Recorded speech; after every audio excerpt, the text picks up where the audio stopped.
Bienvenue à cette revue des marchés boursiers Cachemire du lundi 28 août 2023. Ben, comme vendredi, on était dans le beau vert, encore du beau vert. Les technos resplendissent.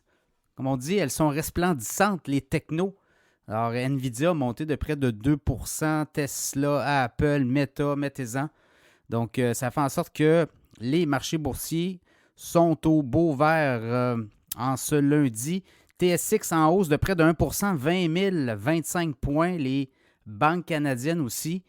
Et le pétrole a monté un petit peu aussi, donc ça a aidé. Ça ne peut pas nuire, comme on dit. Le S&P 500 en hausse de 0,6%, 4 432. Dow Jones en hausse de 0,6%, 34 555. Le Nasdaq en hausse de 0,8%, 13 693. Le baril de pétrole, 80,11 US en hausse de 28 cents. Le Bitcoin monte aussi. Et l'or, 7,80 en hausse, 1947,70. Ben, les nouvelles du jour, quand on regarde ça rapidement, il y en a plusieurs. La Banque du Canada qui perd de l'argent, perte de 3 milliards depuis le début de l'année. Il pourrait perdre encore beaucoup d'argent. Ben, on a prêté de l'argent à des gouvernements, on a prêté de l'argent à des provinces, à des taux très bas. Puis là, ben, on est obligé aussi de donner des rendements à ceux qui nous prêtent de l'argent. Donc, voyez-vous, là, les taux d'intérêt ont monté. Donc, ça fait en sorte que la Banque du Canada perd de l'argent. C'est pas une première, mais ça va prendre du temps avant qu'elle se refasse. Donc, ça sera à suivre là aussi. Sinon, les autres nouvelles, ChatGPT, c'est OpenAI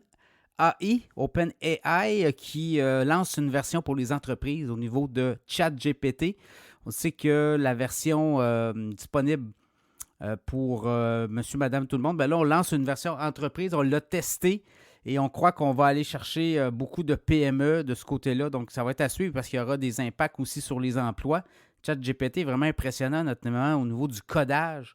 Les codes qui peuvent sortir de là dans une vitesse assez rapide.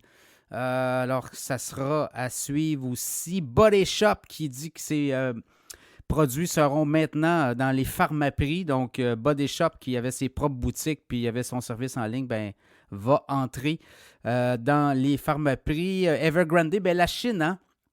La Chine a rassuré, c'est pour ça que les marchés étaient ouverts aujourd'hui, là.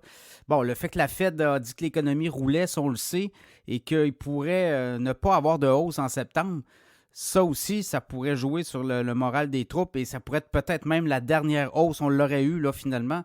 Mais Evergrande, notamment géant chinois dans l'immobilier, on a repris les transactions sur le titre aujourd'hui, ça a chuté. Le gouvernement de la Chine a annoncé des stimulus là, pour fouetter son économie. Donc ça aussi, ça rassure les investisseurs. On va voir la Chine, des chiffres très décevants au niveau des exportations, importations. Et là, ben, au niveau des actions à la bourse, on avait des taxes particulières là, pour les investisseurs. Là, on laisse, en tout cas, on n'a pas éliminé au complet, mais on a baissé les taux de taxation. Donc ça pourrait stimuler les ménages, les investisseurs chinois à davantage acheter des actions à la bourse. Donc, ça pourrait relancer les compagnies chinoises sur le marché boursier. Donc, ça sera à suivre. Des indicateurs cette semaine, il va y en avoir quelques-uns. Et il y a des gros noms aussi. Salesforce va avoir des résultats financiers. Donc, à surveiller.